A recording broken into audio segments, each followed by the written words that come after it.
So I've been watching some of these Mud Fossil University videos with Raji and some Mud Fossil Adventures or Tyson. Anyway, and sure shit, I was biking along this trail here. I'm in Champlin, Minnesota. I'm right on a major highway. And I look down here and I see this. And I say, huh, look at that thing.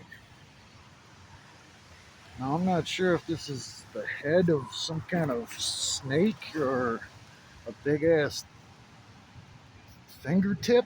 I don't know, but it's definitely something because as I learned from Roger, who's an awesome person, by the way, from everything I can gather, and people who are trolling him need to shut the hell up.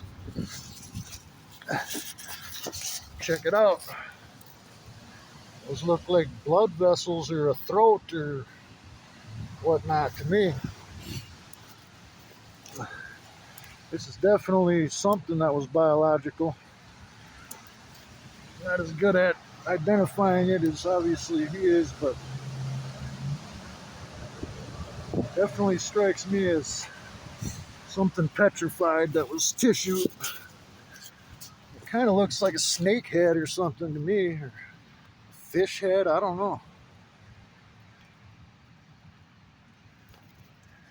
But it's, it's clean cut off. If you kind of look at it from here, maybe it was the other way, it kind of looks like an eye and nose and mouth, kind of. It's definitely something. And that's the thing, is I would have, a few months ago and for my whole life before that, I would have never thought anything of this. I just would have thought it was a rock. Oh, it's a rock. It's glaciers, whatever. It's minerals and stuff that gather together like just a natural rock. I never would have crossed my mind that it was once living tissue. And now I realize probably most all rocks were. I look at rocks in a whole new light. What the hell is that? That's strange. And there's spots that look like scales too, kind of. Almost like fish scales or something, I was thinking. If you look kind of right, I don't know, through some of these striped areas, it kind of looked like scales.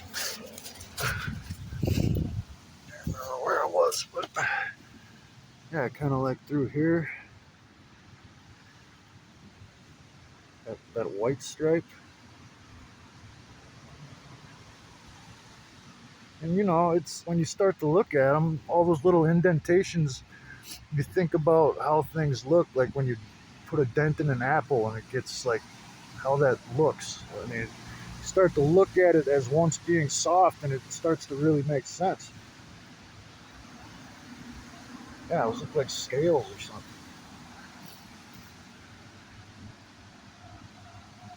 I don't know what the hell this was, but I'm hoping to post this video and maybe Roger can look at it. I'm sure he's a busy guy, but I'm sure he'd have some interesting things to say about it, as well as others. I'm not saying he's the only one, but his videos are basically the reason I even noticed this. And I'm wondering, I don't know a lot about agates, but would that be considered an agate? Because from what I can gather, like looking online, because I live in Minnesota, there's a lot of Lake Superior agates, and I've been looking at those and realizing a lot of those were either a head of something or something, and they get invaded by different things, like he says, and they turn different colors, and during the flood or whatever happened. But yeah, I definitely look at things in a new light, and I just know that it's correct. It doesn't matter what any professor would say. I mean, I didn't go to college anyway. I'm kind of glad I didn't, actually, but